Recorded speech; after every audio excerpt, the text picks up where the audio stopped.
প্রিয় ভিউয়ার্স, আপনারা হয়তো জানেন যে আমি অনেক দিন থেকে ভিডিও মেক করছি না, আর করার মুডও নেই, কারণ অনেক সময় বিভিন্ন প্রকার সমস্যার সৃষ্টি হচ্ছে আমার সামনে। অর্থাৎ এটা আমার পার্সোনাল লেভেল থেকে শুরু করে যদি আমি আরও অনেক বিষয়ে কথা বলি, ইভেন যদি আমি আমার স্বাস্থ্যের কথা বলি, তো সেটিও অনেকটাই খারাপ। আর সবচেয়ে খারাপ যেই বিষয়টি হচ্ছে, আমি অনেক দিন থেকেই ভিডিও মেক করে যাচ্ছি আপনাদের জন্য, কিন্তু ভালো একটা যে রেসপন্স আশা করেছিলাম সেটি আমি পাচ্ছি না। তাই অনেক ক্ষেত্রেই আমি একটু মনমরা হয়ে আছি। যাই হোক, আমার যারা ভিডিওগুলো রেগুলার দেখেন তাদেরকে আবারও অসংখ্য ধন্যবাদ জানিয়ে শুরু করতে যাচ্ছি ভালো কিছু টেক নিউজ, যেটা অবশ্যই আপনাকে ভালো লাগতে পারে। বাই দ্য ওয়ে, অনেস্টলি যদি আপনাদেরকে একটা কথা বলি, তো আমি প্রায় 10 থেকে 15 দিন পর্যন্ত টেকের জগতেই ছিলাম না। হয়তোবা আপনারা 10 দিন আগে একটা ভিডিও দেখতে পেরেছেন।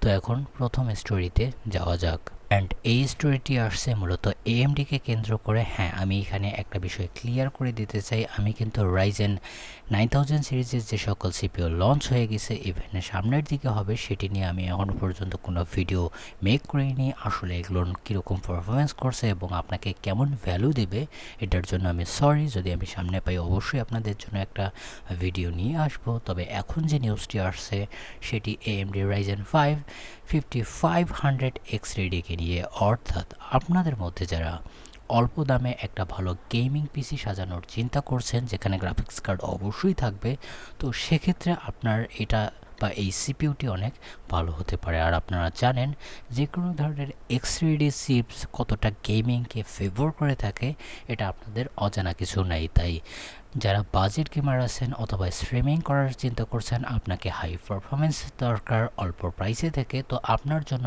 এই সিপিইউটা অনেক কস্ট এফিশিয়েন্ট হতে পারে। অর্থাৎ এটা 6 কোর 12 থ্রেডের সাথেই আসবে। অর্থাৎ এই জেন 3 আর্কিটেকচারের অন্য সকল সাধারণ সিপিইউর চেয়ে মোটামুটি ভালো একটা গেমিং পারফরমেন্স দিতে পারে। আর এটা বর্তমান সময়ের জন্য ইইসিতে দেখা গেছে। আর ইইসির রিপোর্ট তো আপনারা জানেন, যেটা বলে তারা সেটা আসতে বাধ্য। তারপরের যদি নিউজের কথা বলি, এটি আসছে এনভিডিয়ার কাছ থেকে। আর RTX 4070 হয়তো বা GDDR6 মেমোরির সাথে আবারও আসতে পারে। আর এখানে GDDR6 বলছি কেন, আগেরটা ছিল এক্স ভেরিয়েন্ট, অর্থাৎ এবার একটু কস্ট কাট করা হবে। তাই এখানে আমরা খানিকটা স্পেক কার্ড দেখতে পারছি, যদিও ডাই লেভেলে হালকা কম বেশি আছে, আমি অতটা ধরবো না। বিট অ্যান্ড বাস সব কিছুই ঠিক আছে। তবে যদি আমি টোটাল ব্যান্ডউইথের কথা বলি, তো এখানে অ্যারাউন্ড 24 জিবিএস ব্যান্ডউইথ কম দেখা যাবে, উইসেস 480, যেটা অবশ্যই আরেকটু কস্ট কাটিং করতে সাহায্য করবে। আর এটা প্রবাবলি অগাস্টের 20 তারিখের মধ্যেই অ্যারাইভ হতে পারে। আমি জানি না এটা কতটা ইম্প্যাক্টফুল হবে মার্কেটের জন্য, বাকিটা দেখা যাক। তারপরের যে নিউজটি আসছে সেটি মূলত চায়নাকে কেন্দ্র করে। আর এনভিডিয়ার কার্ড নিয়ে কিন্তু সমস্যা হয়েছে। আপনারা অলরেডি জানেন আরটিএক্সের যে মেন চিপসটি থাকে, RTX 4090 এর মেইনটাই, সেটাকে তারা একটু কাট অফ করে ডি ভ্যারিয়েন্ট নিয়ে আসে। আর বর্তমান সময়ের জন্য কিন্তু আরও কিছু বিষয় আমাদের সামনে চলে এসেছে, কারণ তাদের যে ওয়ার্ক স্টেশন বা সার্ভার গ্রেড যে সকল জিপিইউ সিম্পলি সেলস হয়ে থাকে, লাইক A6000 সিরিজ 5000 সিরিজ, এগুলো কিন্তু নন গেমিং কার্ড, তো সেখানেও কিন্তু টপ এন্ড চিপসগুলোতে রেস্ট্রিকশান লেগে আছে। তাই তারা কি করছে, এই 4090Dর সাথে 48 জিবির মেমোরি হয়তো বা অফার করতে পারে, বা RTX 4080 সুপারের সাথে 32 জিবির মেমোরিও অফার করতে পারে, শুধুমাত্র ক্লাউড কম্পিউটিংয়ের জন্য। আর এটা অনেকটাই বলা যায় মডিফিকেশনের মাধ্যমেই এরকমটা করা হবে। আর এখানে মডিউল এক্সট্রাভাবে অ্যাড ইন করা যাবে। তবে এখানে বলছি যে আপনারা যারা মনে করছেন যে যে সকল প্রফেশনাল কার্ড আছে সেগুলোর সাথে এটাকে তুলনা করা ঠিক হবে না, তবে আপনাদেরকে বলি, আপনারা যারা নর্মাল A6000 সিরিজের কার্ড দেখেছেন, তার চেয়েও কিন্তু অনেক পাওয়ারফুল র পাওয়ারে কিন্তু এই RTX 4090। তবে ওইগুলোর সফটওয়্যার এবং অন্যান্য যে সকল বিষয়গুলো আছে সেগুলো স্পেসিফিক কাজের জন্য ডিজাইন করা হয়, তাই অনেক দামিও হয়ে থাকে। তবে সেক্ষেত্রে ওগুলো অনেক পাওয়ার এফিশিয়েন্ট হয়ে থাকে। তবে হ্যাঁ, বুদ্ধিটা খারাপ না, ক্লাউড কম্পিউটিংয়ের জন্য এক্সট্রা মেমোরির অনেক সময় প্রয়োজন। তারপরের যে নিউজটি আসছে সেটি আসছে এএমডির কাছ থেকে। আর এএমডি পার্টনাররা শিফট করতে যাচ্ছে ফোকাস তাদের RDNA 4 এর জন্য।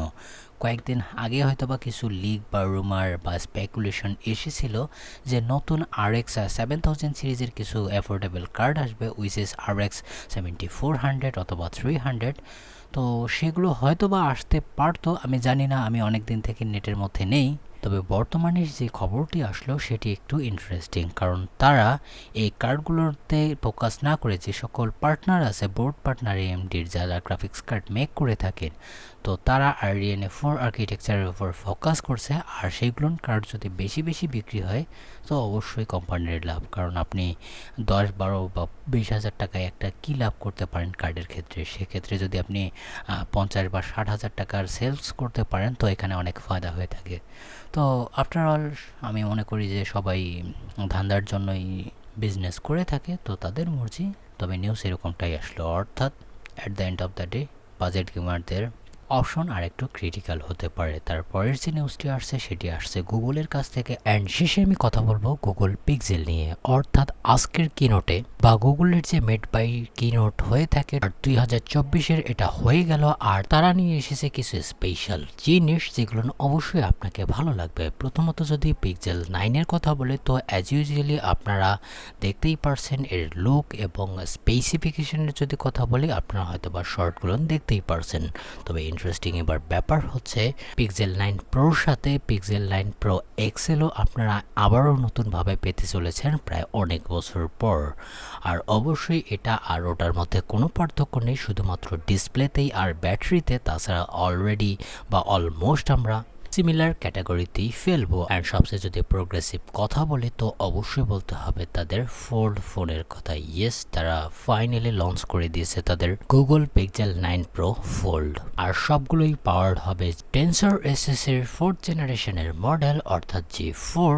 অ্যান্ড ইনক্রেডিবলি আগের বারের তুলনায় এটা ভালো পারফরমেন্স দিবে। আর সবচেয়ে ইনক্রিমেন্টের বিষয় হবে এবার ক্যামেরার ক্ষেত্রে, অর্থাৎ শুধুমাত্র যে আপনারা ফটোগ্রাফিতে গুগলকে ওপরে রাখেন তা কিন্তু না, এবার নতুন করে ভিডিওগ্রাফিতেও আমরা নেক্সট লেভেলের জিনিস দেখতে পারবো। আর আমার মনে হয় না যে ফটোগ্রাফি অথবা যদি সিনেমাটোগ্রাফির কথা বলে তো এবার নেক্সট লেভেলে নিয়ে যাবে, তাও আবার 8K পর্যন্ত পুশ করতে পারবে। আর ওভারঅল যদি আমি এআইয়ের কথা বলি তো জেমিনাই এবং জেমিনাইয়ের যে অ্যাডভান্স ভার্সন আছে, আপনারা যদি পিক্সেল নিয়ে থাকেন অর্থাৎ প্রো সিরিজ তো অবশ্যই আপনারা 1 বছরের সাবস্ক্রিপশন ফ্রি পেয়ে যাবেন। আর তাছাড়াও ক্লাউডের বিষয়ে আছে। আর আমি যদি ওভারঅল সফটওয়্যারগত দিকের কথা বলি তো গুগল অবশ্যই এখানে অ্যামেজিং জব করতে পারে। আর অ্যাজ ইউজুয়ালি যদি আমি অন্য সকল ফিচারের কথা বলি, লাইক আপনার প্রসেসর থেকে শুরু করে ডিসপ্লে বা অন্যান্য ফিচার, সেগুলো অবশ্যই আগের বারের তুলনায় তো অবশ্যই বেটার একটা পাবেন। তবে হ্যাঁ, দামের কথায় আসি, পিক্সেল 9 পেয়ে যাবেন $800 থেকে শুরু হবে পিক্সেল 9 প্রো।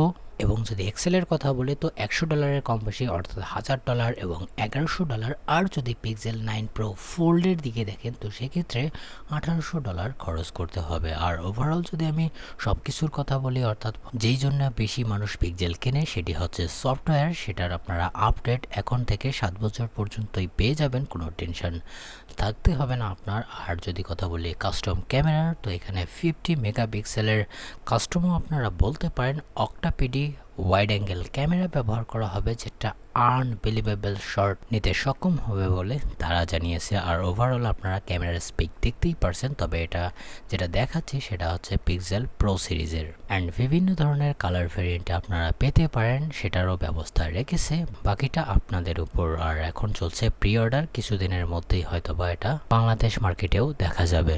তারপরে যদি আমি কথা বলি হুয়াওয়ের, তো তারাও ক্রেজি একটা বিষয় করে ফেলেছে। এর আগেও আপনাদেরকে বলেছি তারা ট্রাইফোল স্মার্টফোনের ওপর কাজ করছে, যেখানে তারা আরও একটা এক্সপেকটেশন লাগিয়েছে যে আমরা এটাকে আরও একটু কস্ট এফিশিয়েন্ট করতে পারি।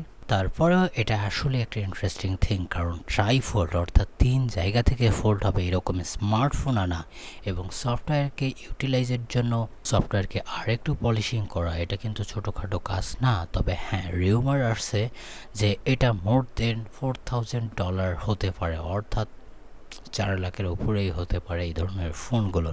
তবে এর ডিজাইন পার্সোনালি আপনাকে কেমন লাগছে অবশ্যই কমেন্ট সেকশনে সেটা লিখে জানাতে পারেন। অ্যান্ড শেষের যে নিউজটি আসছে সেটি হয়তো বা ইন্টেলকে কেন্দ্র করেই বলবো, কারণ আপকামিং যে লুনার লেক সিপিইউগুলো আসবে ল্যাপটপের জন্য, এটা প্রবাবলি সেপ্টেম্বরের 4 তারিখেই চলে আসতে পারে। আর এটা কনফার্ম হচ্ছে কেন, কারণ অ্যাসার কিন্তু এরকম একটা পোস্টার বা যাই বলেন না কেন আমাদেরকে ক্লিয়ার হিন্ট দিয়ে দিয়েছে যে খুব শীঘ্রই আসতে চলেছে, যেটা অবশ্যই প্রবাবলি সেপ্টেম্বরের 4 তারিখে হতে পারে। আর আপনারা রিজিয়নগুলো দেখে নিতে পারেন যে কোন সময় কোনটা লঞ্চ হবে।